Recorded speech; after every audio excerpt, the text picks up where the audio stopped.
Secara resmi event Jember Bonsai Exhibition Sari Penangkap 2025 dengan mengucap Bismillahirrahmanirrahim. 3, 2, 1. Berikan aplaus untuk kita semua.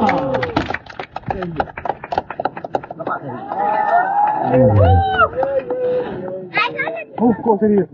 Yang dua.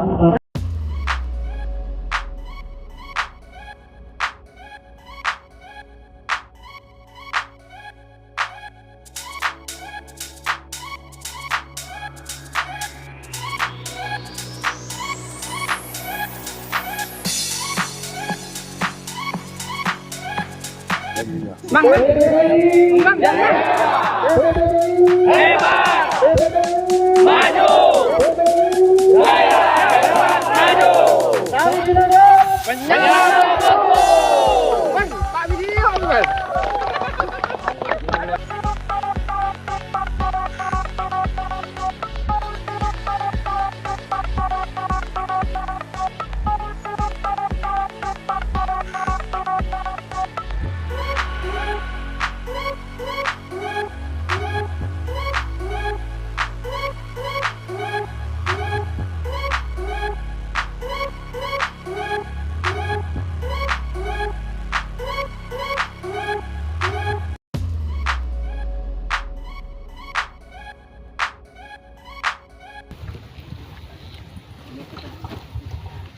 Kita lanjutkan. Sebenarnya main bonsai ini bagi saudara-saudara ini perlu adanya pengetahuan dalam bonsai. Jadi kita harus mengerti sekali bagaimana cara membuat bonsai itu. Ada beberapa hal yang perlu kita bicarakan. Satu, ada trainer-trainer yang mengarahkan tetapi tidak mengerti arti dari arahannya gitu. Jadi perlu bapak-bapak tanya, mudah-mudahan kita bisa jawab dengan baik. Kalau belum bisa jawab dengan baik, nanti saya Pak sembilan Pak, saya tanya, saya jawab. Gana bisa dimulai, siapa yang bertanya silakan.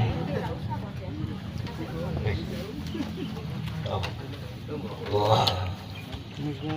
Dimulai Pak. Siapa yang bertanya duluan? Jangan malu-malu. Mungkin untuk pembukaan ini saya pun tidak kasih. Saya malah jawab biar audio aja. Barangkali ada pertanyaan, silakan. Senyapang masih juri-juri ada di sini. Namun sebelumnya saya ingin bertanya pada Pak sekalian. Jawab satu saja. Kalau yang sudah ngerti tidak usah menjawab. Yang belum mengerti silakan menjawab. Bonsai itu apa sebenarnya? Mohon jawabannya. Mulai tadi tidak ada yang jawab. Sekarang saya tanya. Bonsai itu apa? Filosofinya apa? Monggo, apa yang bisa? Apa yang bisa? Ayo, monggo. Kayu yang di pot, di atas pot. Kurang tepat. Sabar lagi. Kayu yang di atas pot yang dikerdilkan. Kurang tepat. Kurang tepat. Barangkali istilah kayu yang perlu digunakan. Kalau kayu itu banyak macamnya. Kayu bakar, apa kayu apa? Ya. Lalu kayu mati bisa kan? Itu. Mohon maaf, kayu pohon yang dikerdilkan kan bisa jadi buah. Nah, itu yang bagus itu. Itu. Bagus itu.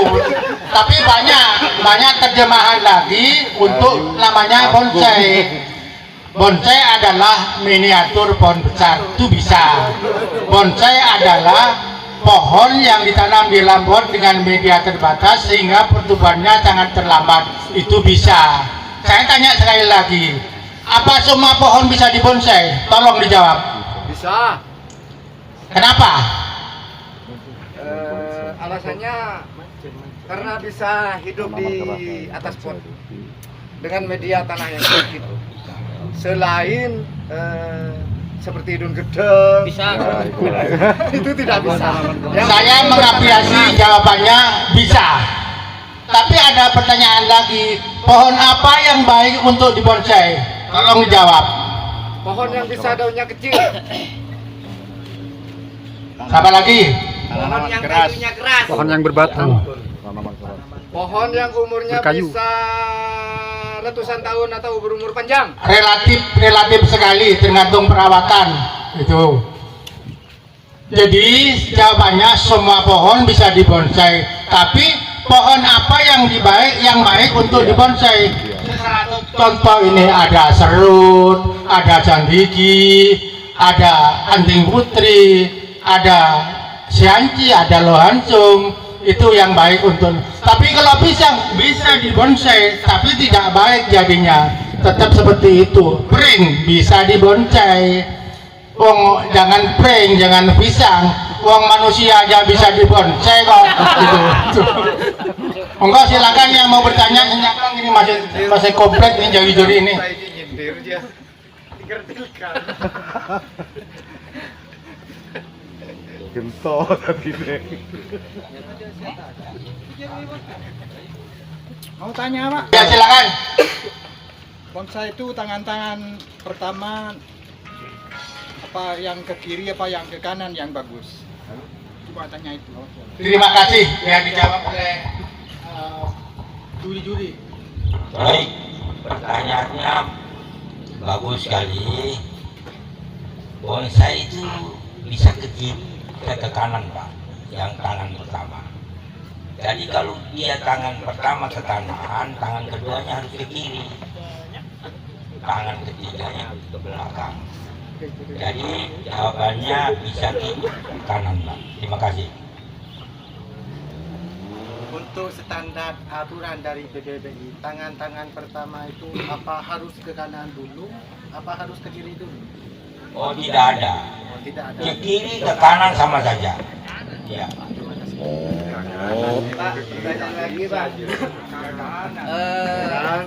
Kami ingin bertanya bukan tentang pohon apa yang bagus atau yang juara, tapi apa yang menjadi kriteria untuk bonsai menjadi the best,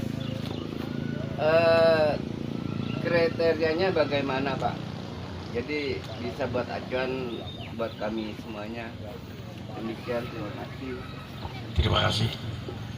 Jadi untuk mendapatkan suatu bonsai yang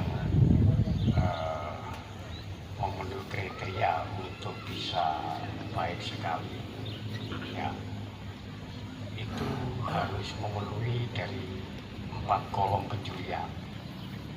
Yang pertama itu penampilan, yang kedua gerak dasar, yang ketiga keserak. Nah, poin keempat ini kematangan. Kematangan itu, pengertian kematangan itu tahapan anatominya sampai ke ranting, sampai cucu ranting. Itu yang dikatakan pohon jadi atau pohon itu memberikan kesan pohon tua. Nah, pohon yang seperti itu, sudah tercapai seperti itu, pasti kualitasnya akan baik sekali. Kalau terkait masalah dia dapat nominasi 10 besar, bersilika satu bersitu sekalipun, itu kan istilahnya parameter kita grade sama-sama pesertanya. Ketika sama-sama mendapatkan predikat baik sekali, mana tahapan yang sampai di tingkat kematangannya, kan seperti itu. Jadi saya balik lagi sebenarnya pertanyaan yang dikatakan kenapa sih cabang ke kanan atau cabang ke kiri, ini kan pertanyaan dasar sebenarnya ya. Kalau pohon itu mencapai baik sekali dan sebagainya berprestasi, pasti yang jelas dari bentuknya, dari secara penampilan akan tercapai keseimbangan wujud kan gitu, secara keseluruhan. Nah, baru di tingkat kematangannya itu nanti yang menentukan pohon itu punya kualitas baik sekali atau tidak kan gitu. Sebenarnya selama ini yang terjadi itu kalau pohon udah mencapai tahapan kematangan ke ranting 7 ranting pasti dikatakan pohon itu baik sekali. Tetapi kalau pohon itu belum tercapai tahapan itu pasti dikatakan pohon itu masih kategori baik. Ini masalah proses sebenarnya. Jadi teman-teman jangan berkecil hati ketika pohon kita punya predikat baik. Jangan berkecil hati. Baru kita lihat secara bentuk tahapan anatominya tercapai nggak dengan kriteria yang dipakai acuan di WBI, kan gitu. Kalau belum tercapai, ini masalah proses. Bukan berarti pohon kita kurang bagus, bukan. Tetapi kalau saya melihat yang ke belakang tadi, saya lebih tertarik kenapa sih cabang ke kanan atau cabang ke kiri. Itu kan yang jadi dilema. Sebenarnya ketika kita menentukan kenapa itu cabang itu ke kanan atau cabang itu ke kiri, sebenarnya kita harus membaca garis batangnya dulu. Kalau batangnya, garis batangnya itu miring ke kanan, dominan arahnya ke kanan, otomatis beban pertama itu cabang pertamanya harus ada di kanan. Begitu sebaliknya. Dan kecenderungan teman-teman ini selama ini kalau PBI cabangnya harus ke kanan, kan gitu? Iya, betul. Si ngomong sopo. Cari sopo. Nah, kelemahan kita selama ini itu bermain bola, kita tembung jari. Tapi kita nggak mau belajar apa sih yang mendasari orang punya kecenderungan untuk membentuk pohon cabangnya harus ke kanan, kan gitu. Sebenarnya yang mendasari itu adalah garis batangnya. Ketika garis batangnya itu yang lebih dominan, walaupun tegak, pasti kan garis batang itu ada dominan cenderung agak ke kiri atau cenderung agak ke kanan. Begitu cenderung agak ke kiri, berarti cabang pertama kalau dari depan ada di sebelah kanan. Begitu sebaliknya. Nah, tapi kalau kita tarik lagi garisnya ke filosofinya, sebenarnya kebiasaan kita untuk membuat cabang pertama ke kanan dan lebih besar dari cabang kedua itu terkait filosofi gitu loh. Ketika kita membuat pohon dengan gaya tegak berliku dan sebagainya yang dikenal dengan 5 gaya dasar, itu kecenderungannya cabang pertama ke kanan. Tentunya ini mengandung filosofi gitu. Nah, kalau kita punya kebiasaan cabang ke kanan dan ke kiri, kalau kita mengacu di bonsai gaya-gaya Jepang ya, naturalisnya Jepang, itu bentuknya selalu segitiga sama kaki. Nah, kalau udah segitiga sama kaki, itu filosofinya udah filosofi ketuhanan yang memberikan pesan hubungan antara alam, manusia, Tuhan. Bentuknya selalu segitiga sama kaki. Tetapi seiring perkembangan, orang lagi tidak mau lagi bentuknya stuck, harus segitiga dan sebagainya. Nah, seiring perkembangan, akhirnya orang punya kebiasaan main bonsai itu udah mengusung estetika keindahan. Nah, wujud dari estetika keindahan itu selalu bentuknya asimetri, tidak segitiga, tidak sama kaki. Coba perhatikan semua pohon di sini, semua. Ada nggak yang segitiga sama kaki? Nggak ada.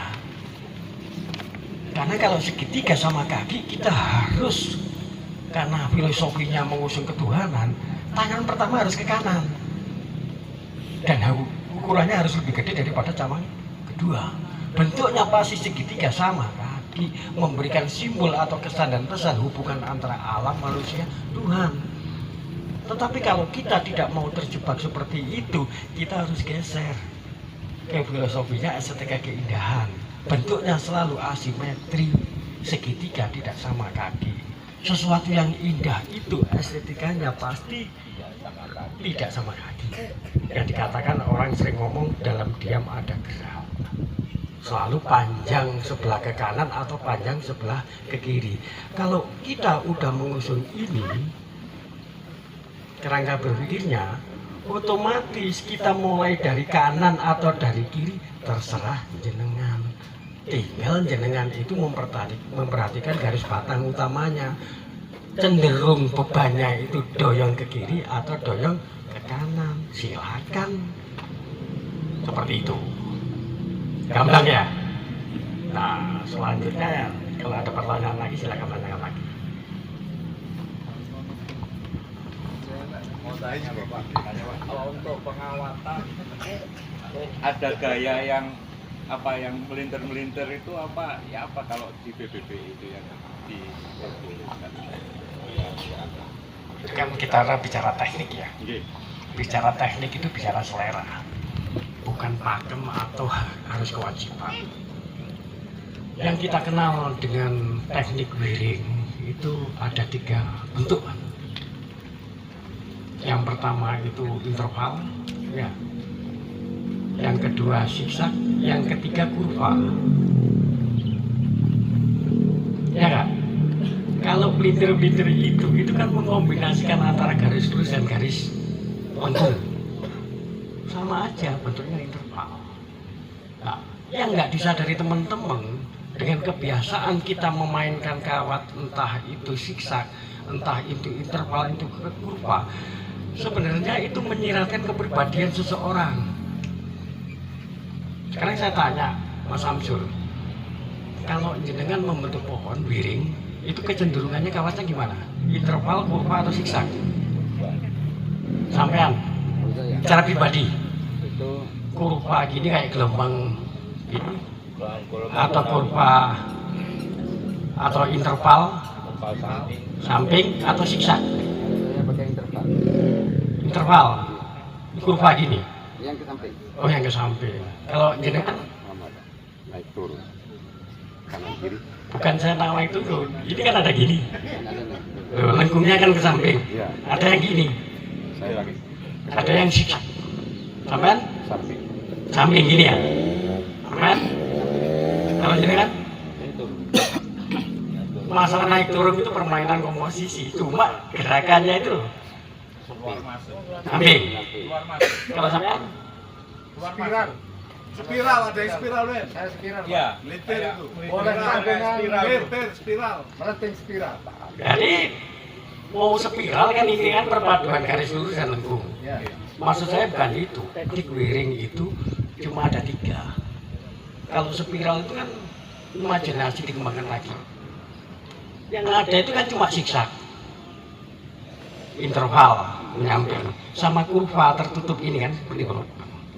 Sebenarnya tanpa jenengan sadari, kalau orang punya kebiasaan mewiring pohon itu zigzag, tandanya orang itu punya karakter keras dan tegas.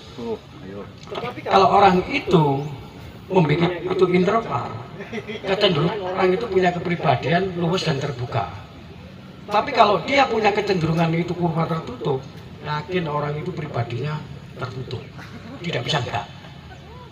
Nah sekarang kita, kalau kita ini ya, kita jujur-jujuran aja. Menurut saya nanya, bukan naik turun ini itu kan permainan, cuma kebiasaan itu kan pasti Iya.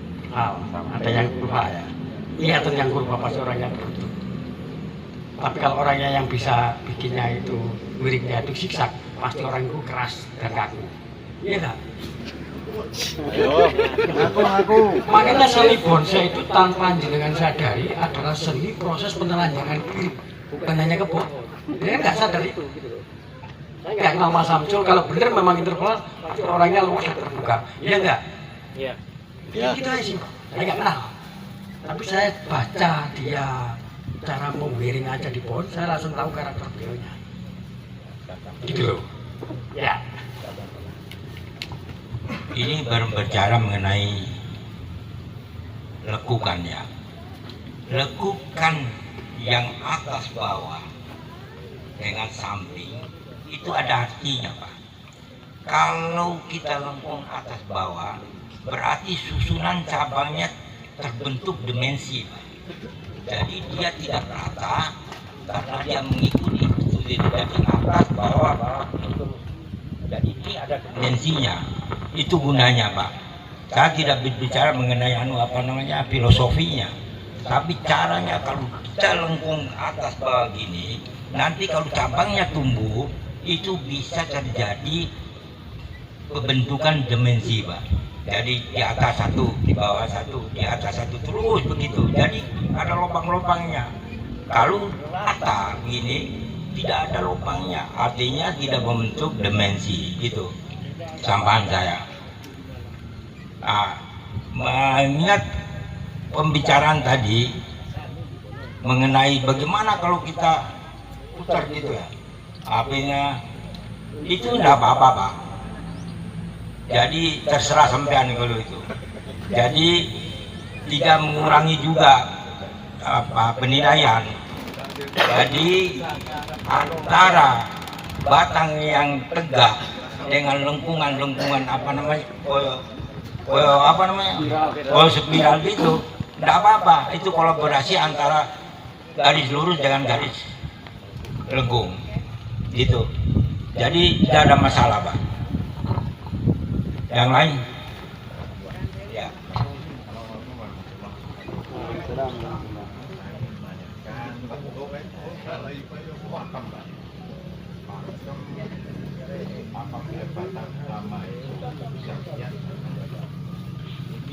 Aturannya tangan pertama itu besar berapa, setengah atau 3/4 dari batang utama sampai ke atas. Terima kasih. Baik. Ini dulu secara teknik perbandingannya itu 1/3 atau 1/6 dari batang, ya. Tetapi semakin berkembangnya teknologi ini, kita memandang aja apabila pandangan kita itu sudah artinya pas dengan tumbuhannya, maka itu sudah bagus, Pak. Jadi 1/3, 1/6 itu ukurannya dulu begitu. Tapi sekarang secara pandangan kita, kalau kita tidak pandangnya kita kurang, maka itu dibesarkan lagi, gitu loh. Jadi itu penyelesaiannya, gitu, Pak. Yang lain. Jangan malu-malu, Pak. Teori membuat bonsai grouping yang baik dan benar dan juga bisa laku mahal.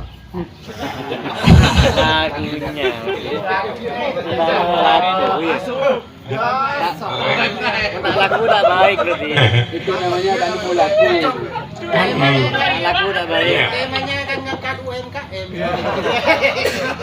Mas, kalau kita mau bikin grouping yang bagus itu sebenarnya itu terkait kerangka berpikir gitu ya. Jadi bukan harus seperti ini, harus seperti ini, nggak ada. Makanya saya kalau orang ngomong pakem itu saya alergi. Karena kalau memang itu PBI pakem, harusnya itu ada juklaknya dan tertulis. Sampai hari ini pun saya nggak ada. Yang ada 4 kolom apresiasi. Gitu loh.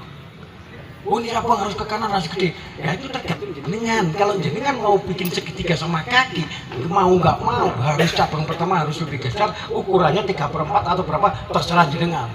Karena hubungan ala ya ditawar, Pak. Tapi kalau jenengan tidak mau terjebak seperti itu, apa yang dikatakan tadi Pak Umar, yang penting saya rasakan udah nyaman dan pas ukurannya, itu kan udah estetika keindahan yang kita usung, gitu loh. Jadi yang kita luruskan itu kerangka berpikirnya. Contoh sekarang zaman bicara grouping, zaman mau bikin grouping ini imajinasi zaman apa dulu? Polres, hutan. Mau melihat sekumpulan pohon yang tampak di kejauhan kan gitu. Nah, sekarang kita buktikan aja.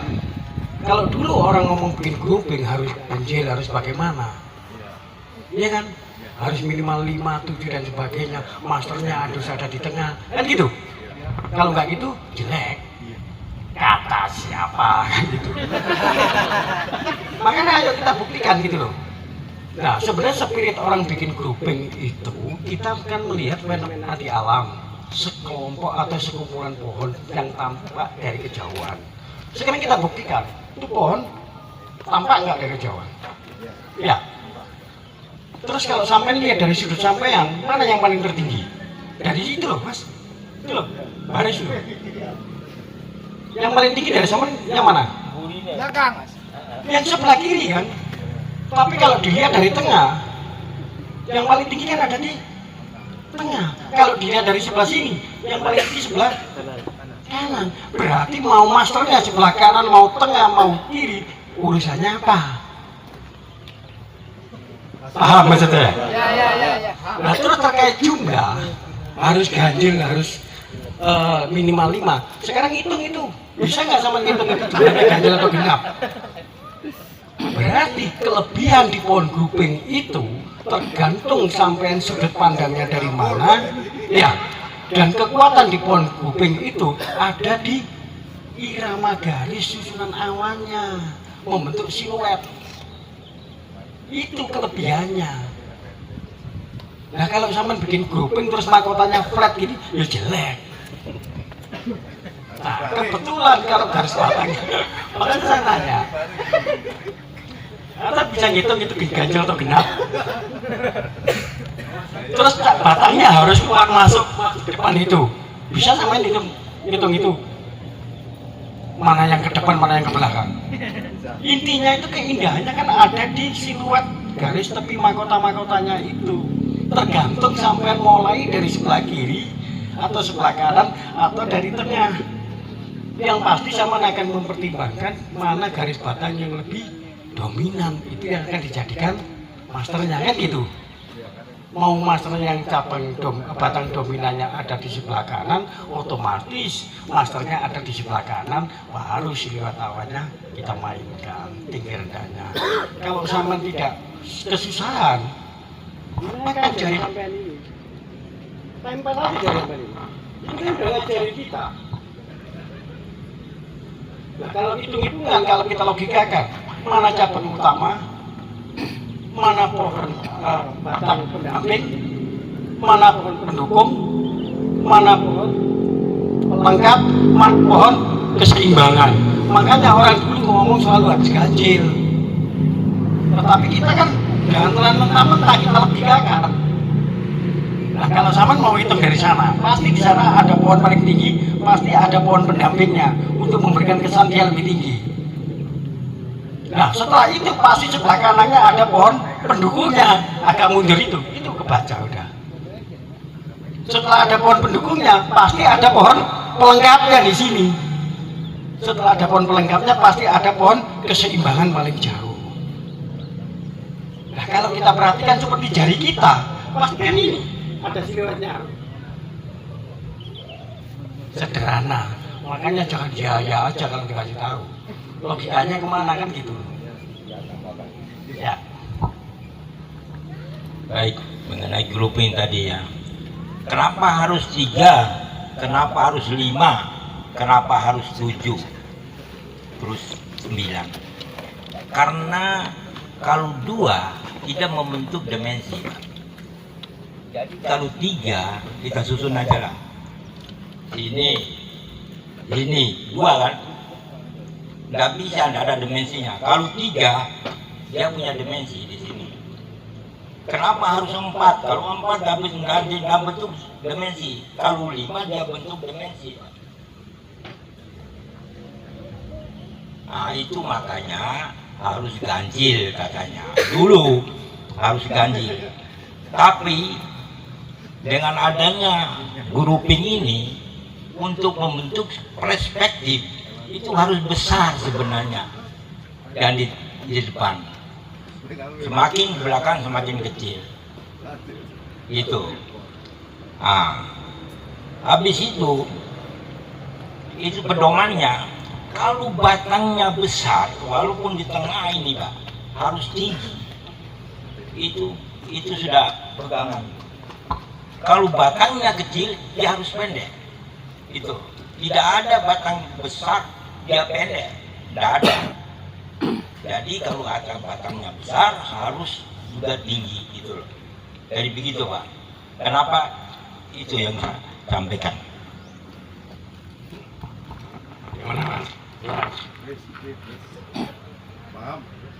Paham? Kurang jelas? Silakan tanyakan Mas. Kalau batangnya besar terus pendek berarti kan cacat ya. Iya. Ya kalau batangnya besar, kalau pendek harus ada matiannya Pak. supaya lebih tinggi gitu loh. Kalau batangnya besar dan pendek, sampean harus bikin groupingnya dari susunan pohon mami. Iya. Kok kurang akal gitu loh. Orang pohonnya jangan mati akal, jangan mati gaya. Emang grouping kan batangnya tinggi-tinggi terus. Bisa nggak kita bikin grouping dengan pohon-pohon small atau mami? Bisa. Bisa kan? Nah, kenapa enggak? Makanya jangan percaya kalau ngomong pakem, ngomong itu jangan percaya. Kawan katanya mau aja dibilang katanya. Gitu loh. Jadi sebenarnya di Mawon Seni Borja itu sebenarnya terkait kerangka berpikir kita sebenarnya. Jangan katanya. Ya mudah-mudahan semua pandai.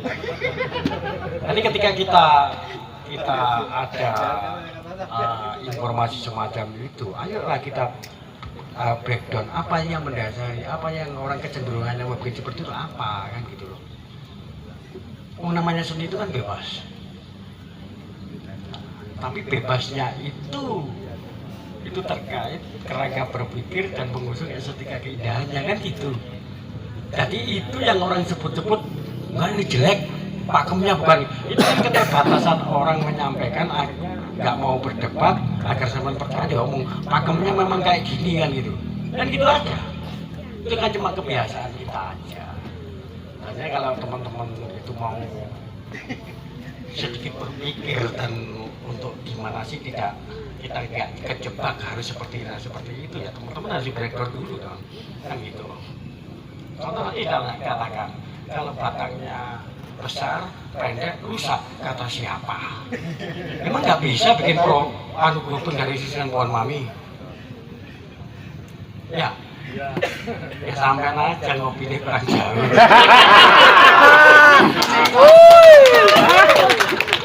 Lanjut. Tanya. Ayo silakan yang lain. Oke Mas.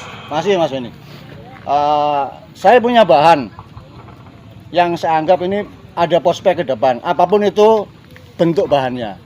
Nah ini apa yang harus kita pahami pemilik bahan ini untuk menentukan konsep bonsai bahan ini menjadi konsep ke depan untuk menentukan konsep awal itu apa yang harus kita pahami. Masih. Jadi ini paling basic ya buat teman-teman. Teman-teman itu kan suka cari muka, ya. Nah, malah kan cari muka. Jadi kalau teman-teman mau bikin konsep pohon, ya awal itu teman-teman harus baca pangkalnya. Setelah baca pangkalnya, baca garis batangnya. Kalau jenengan perhatikan garis batang itu, pasti setiap batang walaupun lurus itu punya kedalaman garis. Contoh gini aja, ini kan tunjuk ya, lurus nggak? Lurus. Kalau perhatikan dia punya tekuk nggak? Ya. Nah, karena kenapa demikian? Orang ngomong ini muka tangan, ini punggung tangan.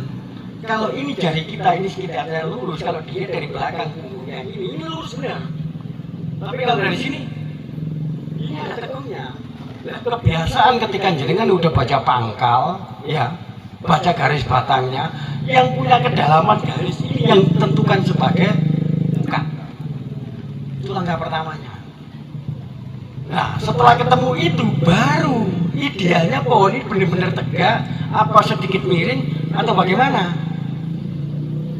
Pasti pangkal ini kan kalau kita baca pangkal kan ada pangkal yang memang digini rata, ada yang diginikan baru kelihatan rata. Tentukan itu dulu. Itu karena garis pangkal dari garis batang itu akan menentukan gaya dan modelnya, tidak bisa enggak. Itu langkah pertamanya. Kalau sampai udah tentukan itu dan kedudukan ditanam, oh ternyata kayak gini, pasti pohon itu dengan gaya miring atau slanting. Ya kalau udah sedikit seperti ini jangan ditawar lagi.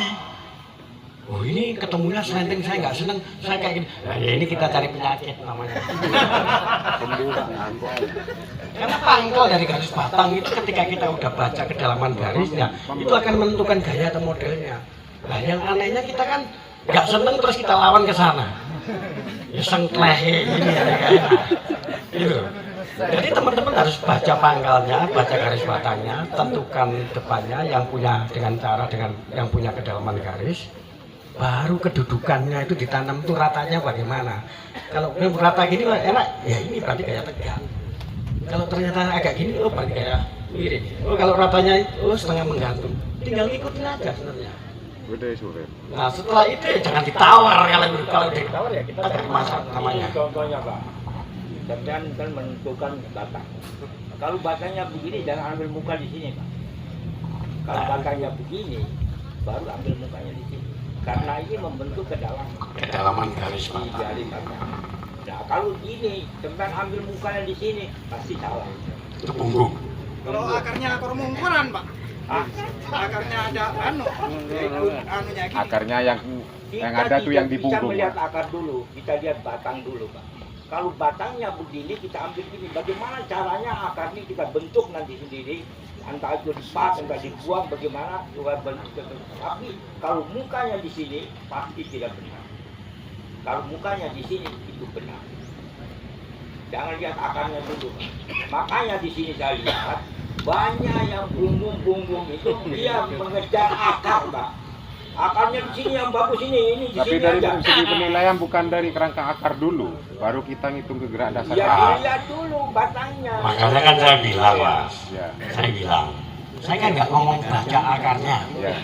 saya kan baca pangkalnya. Karena kita itu punya akar kaki, Ya. punya pinggul. Saya kan bisa bilang baca pangkalnya, pinggulnya, baca garis batangnya, mana yang punya kedalaman garis. Orang akan ngomong ini muka, ini punggung. Pohon juga seperti itu. Nah orang itu kan kejebak, akarnya bagus dari sini. Ya sama mau kontes akar apa mau kontes ini? Oh, makanya menyelesaikan. Karena begitu kita kurang akar, kita tambah batu, persyaratan kaki udah turun kan gitu. Nah, kenapa sih kecenderungan orang itu selalu membuat yang seperti tadi contoh pisang ini ya? Ya. Karena dari sana saya praktekkan. Setelah kita jangan ngomong akar dulu lah. Akar bisa ditambah batu dan sebagainya. Buktinya strategi yang best insum kakinya bagus ya. Kita lihat di alam. Tinggal kasih alam mau apa itu ada kakinya enggak? Ya memang nggak ada. Tapi ada perwakilan Ada dari batu. tuh. Lah iya. Kalau kurang akarnya tambah batu, selesai nggak urusannya? Tapi kalau misalkan pohon fikes gimana? Kalau kekurangan akar, apakah diprotes sama juri? Ini kurang Kalau akar gitu. Vikas, kita bicara gaya, bukan bicara jenis. Itu yang sering diperdebatkan di pameran kan kayak gitu, Pak. Karena dia bikin pohonnya Vikas itu gaya naturalis, yang kaki minimal harus kanan, kiri, dan Depan belakang. Gitu loh Mas. Ya. Itu kan permasalahan gaya yang harus dilengkapi, Ya. persyaratan kaki. Tetapi kalau ininya nggak ada kaki, kita bikin bujing, kakinya harus keliling. Enggak, kita Nah, lihat makanya pohon. sampean tidak terjebak, akhirnya garis batang ini mencerminkan gaya atau model. Kalau sampean udah seperti ini dipaksakan membuat naturalis, kakinya lemah, ya sampean yang bermasalah moncep pohonnya. Nah, gitu loh Mas. Jadi bukan masalah jenis. Kalau jenisnya pohonnya tegak, ya iya, kaki harus kanan, kiri, dan depan minimal. Tetapi ketika gaya bujin dan lain sebagainya, kan tidak perlu kita persyaratan kaki harus keliling seperti itu. Nah, makanya kan gitu. Langkahnya awal itu baca pangkalnya dulu, baca garis batangnya. Kenapa harus seperti itu? Karena kebiasaan sampean mau cabut ke kanan atau ke kiri, begitu. Ini batangnya udah kayak gini katanya kan. Pasti kalau dari situ lilitan pertama kan ke kanan, membuka ruang. Lilitan kedua pasti ke kiri, menutup ruang sehingga membangun kedalaman dimensi garis. Tetapi kalau ini seperti ini, walaupun lilitannya ke kanan, ini ke kiri, tetap ini akan dilihat dari depan kelihatan flat. Tidak akan membangun kedalaman garis, gitu loh Mas. Pengertiannya ke sana.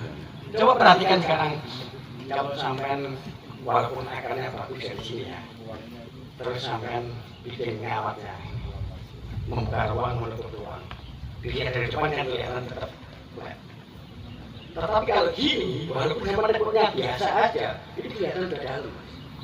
Nah itu karena itu cara kita untuk memperdalam ketajaman garis batang dan membangun kedalaman garis komposisi. Tapi kalau sampean seperti ini, yakinlah walaupun sampean sedalam apapun, gak bakal enak dari depan. Akan ngeflat. Itu pengaruhnya. Makanya kita selalu menyarankan tentukan muka itu yang punya kedalaman garis dulu. Gitu loh. Karena kalau kita tentukan ini sebagai muka, begitu sampai ngawatin ini mau ke kanan atau kiri, akan mempertajam kedalaman garis, batang dan komposisi. Itu yang pasti. Coba aja nanti praktekkan. Ketika kita punya batang seperti ini, kita mainkan sampai biasa gitu ya. Dari depan sudah kelihatan dalam. Tapi kalau teman dari sini mau sama nekuknya ke belakang kayak gini, tetap gak enak. Tuh yang mendasari.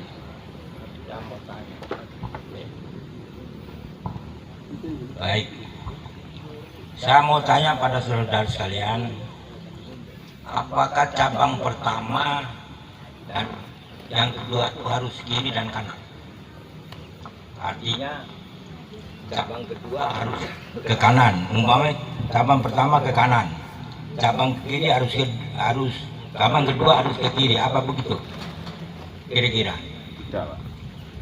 Terus bagaimana? Kita harus lihat jelas dasarnya. Menurut saya, kalau sudah ke kanan, apa harus ke kiri gitu? Tangan yang kedua. Iya, harus ke kiri. Yang nomor dua itu bisa ke kiri, bisa ke belakang. Jawabannya. Jadi nomor satu ke kanan, ke belakang dulu, baru nomor tiga. Bisa. Ada dua kemungkinan, kanan, kiri, belakang.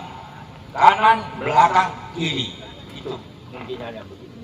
Jangan terpaku dengan harus ke kiri kanan gitu. Jadi ada yang kedua itu harus ke belakang juga boleh. Ya.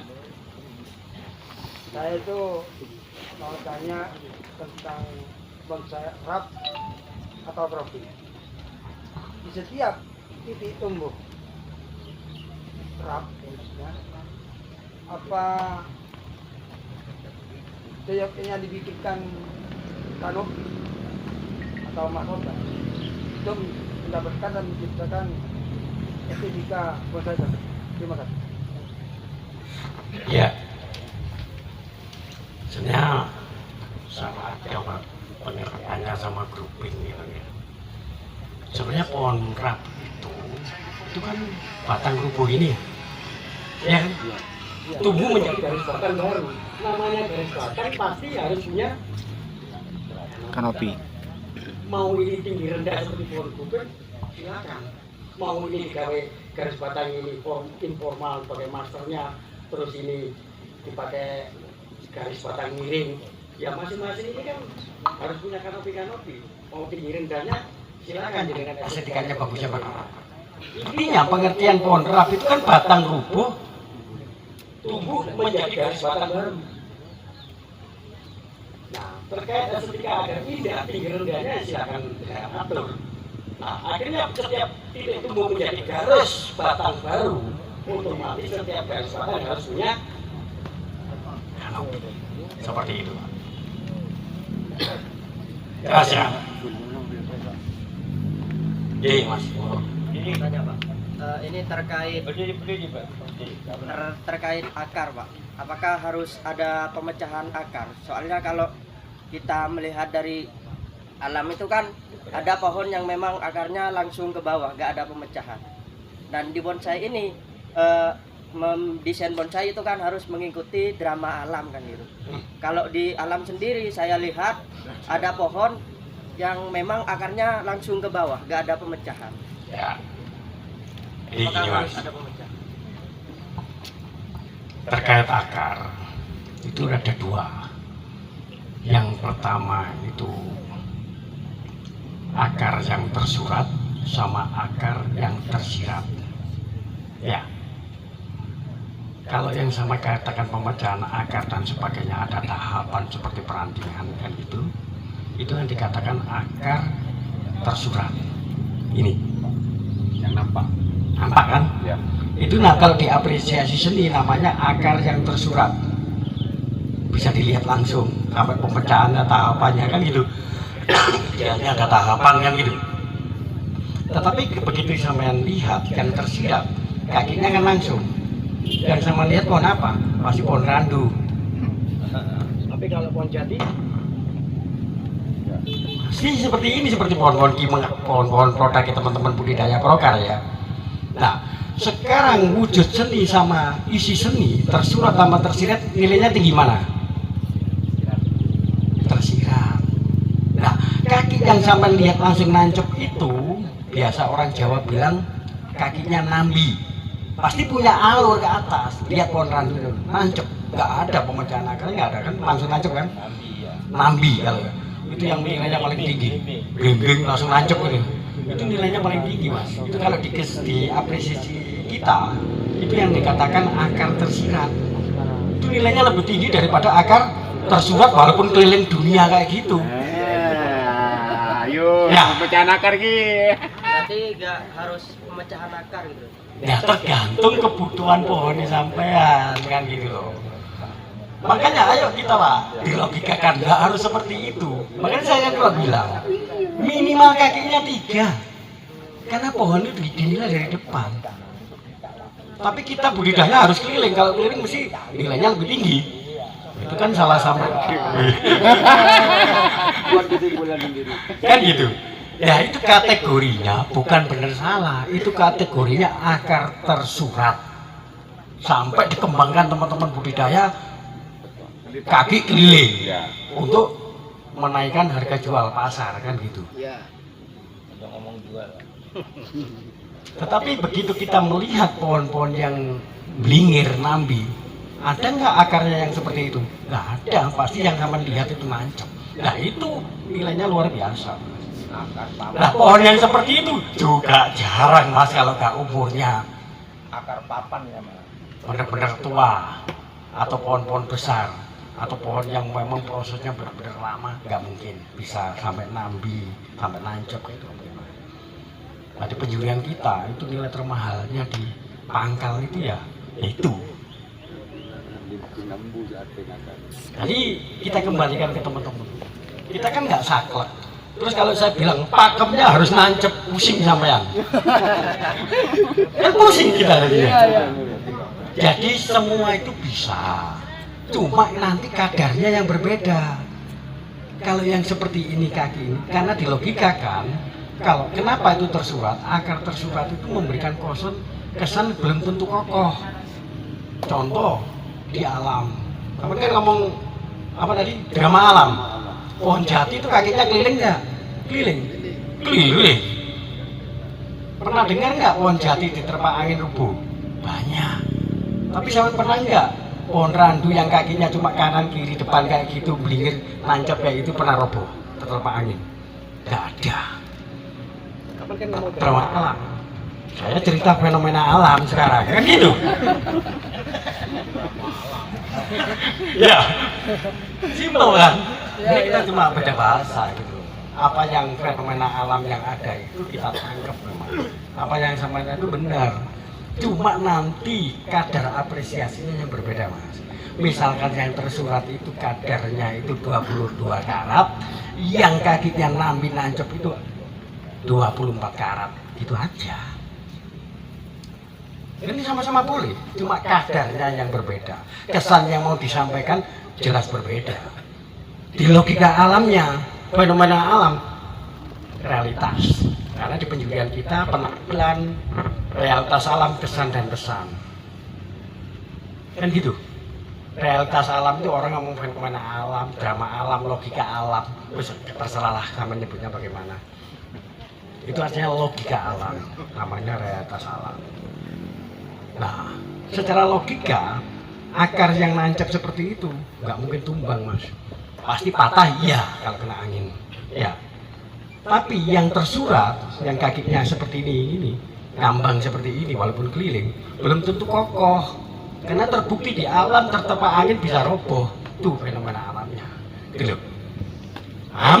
Paham. Oke, terima kasih. Lanjut. Minimalnya akar yang 3 itu apa ke 2 di Di samping apa di Iya. belakang apa di Namanya pondasi itu kan gini Pak, Iya. kanan kiri depan. Berarti kan samping kanan kiri depan. Belakang ada ya bonus Pak, karena kita penjuri nggak tengok-tengok gini Pak. Kan gitu. Kalau saya tengok-tengok ini ya memang waduh berarti jurinya seneng lihat pantat tadi gitu. Lagi Pak. Mau nanya, apakah wajib sebuah kanopi dari sebuah bonsai itu harus lari ke depan? Apakah boleh bonsai itu kanopinya mengarah ke belakang? Menurut standar PBBI. Saya jawab. Ya. Jadi kenapa harus ke depan? Kenapa harus ke belakang? Kalau ke Depan ini sekali lagi membentuk dimensi, Pak. Jadi ada lubangnya di sini, lekungnya. Kalau ke belakang, saya rasa tidak membentuk dimensi. Jadi harusnya ke depan. Itu jawabannya. Kalau waktu dulu kita berbicara mengenai di Jepang, bahwa yang ke depan itu menunjukkan hormat kepada kita. Itu. Jadi kalau ke belakang sudah salah, itu Pak. Itu yang selalu saya ketemu di pameran. Kalau ke belakang dia sudah out, Pak. Tidak mungkin dapat. Jadi harus ke belakang, dia membentuk dimensi. Jadi dia akan lengkung ke depan, dia membentuk dimensi, Pak. Kalau ke belakang tidak membentuk dimensi, itu perlunya, Pak. Berarti wajib ke depan itu ya? Wajib. Terima kasih. Ya. Apa lagi?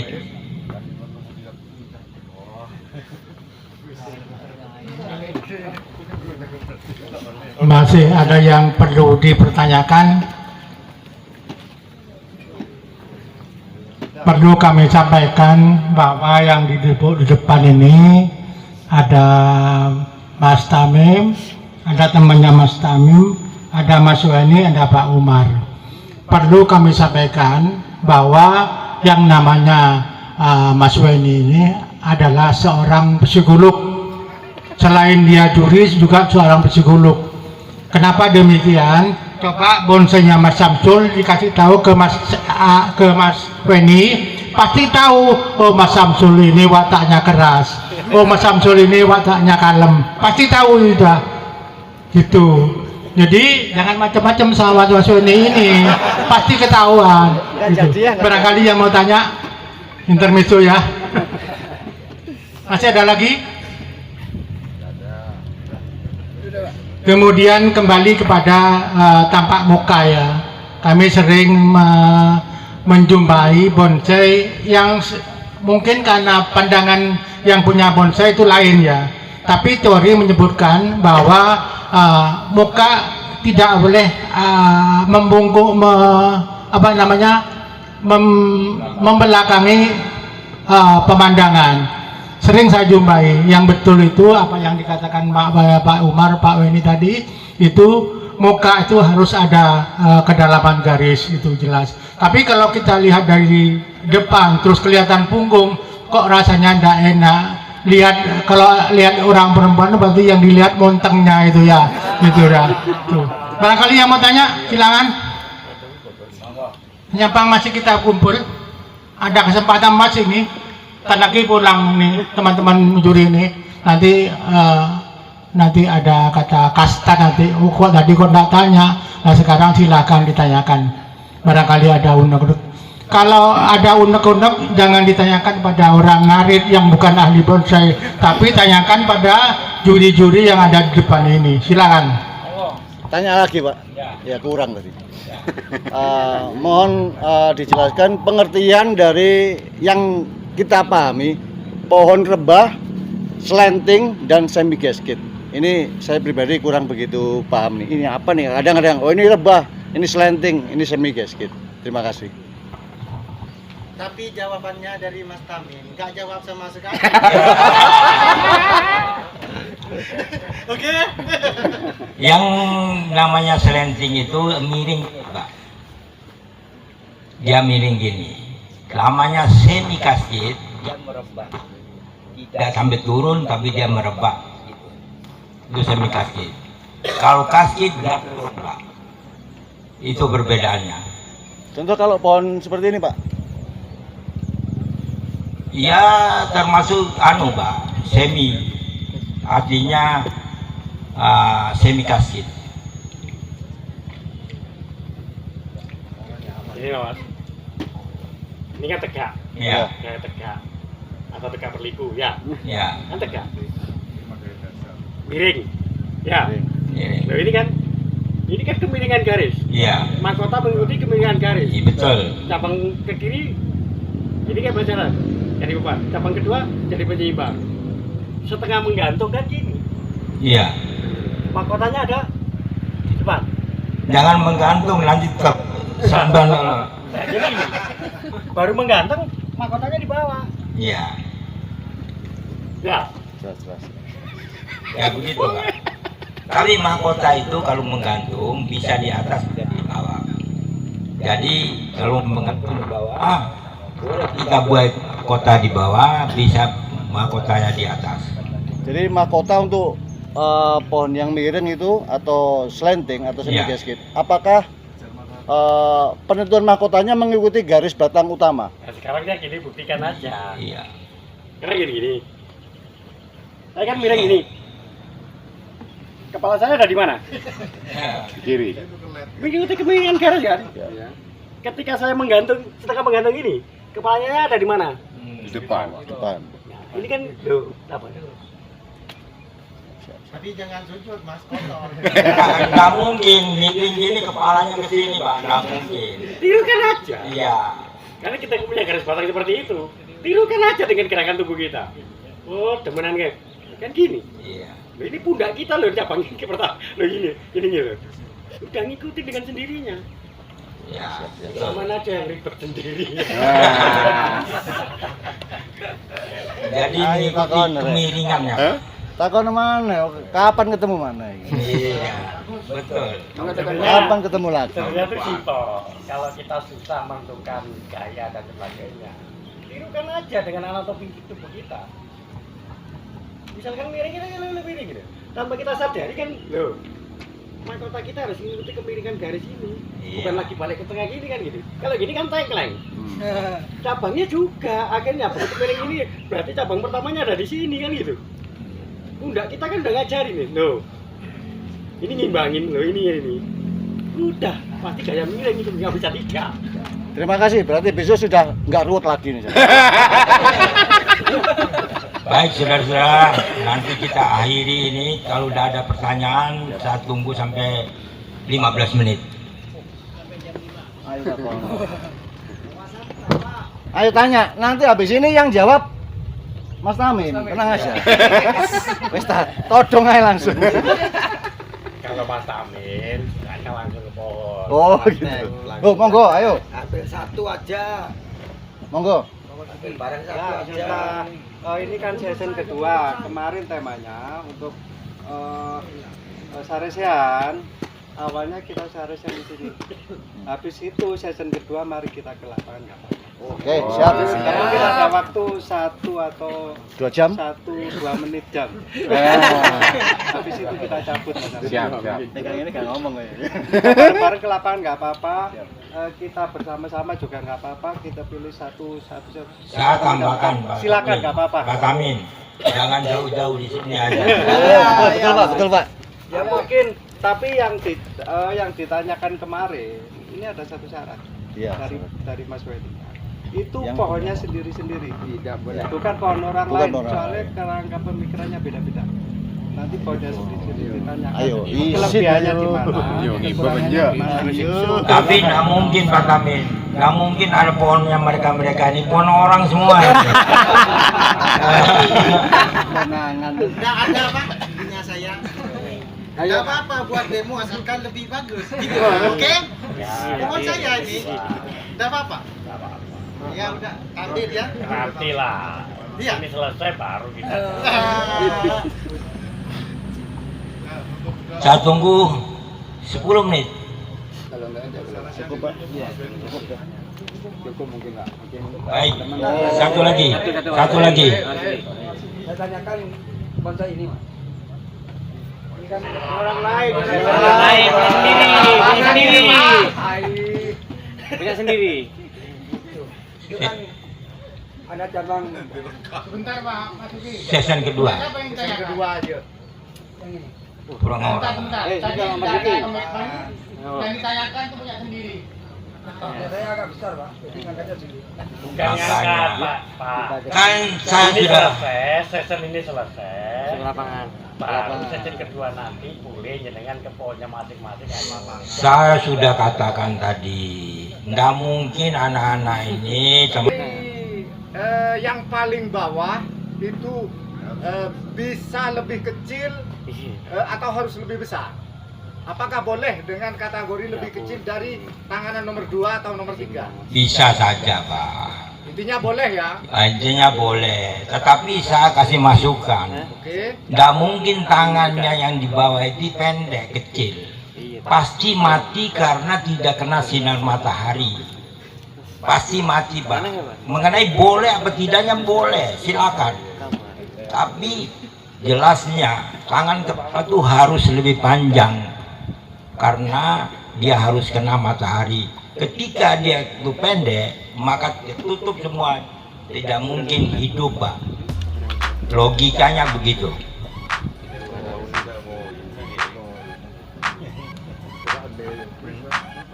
Baik, terima kasih. Ini serasian sangat seru sekali ya. Dari teman-teman sudah mudah-mudahan dengan selesainya pameran, selesainya serasi ini berbuat banyak terhadap bonsai. Ya, mudah-mudahan kedepannya 1 tahun yang akan datang mungkin akan diadakan kembali. Saya mau lihat ini kali saat ini Desa Suren ini semuanya bonsainya bisa masuk baik sekali. Terima kasih. Mudah-mudahan sebentar lagi kita akan cabut ke Jember. Mudah-mudahan perjalanan kami dilancarkan. Amin.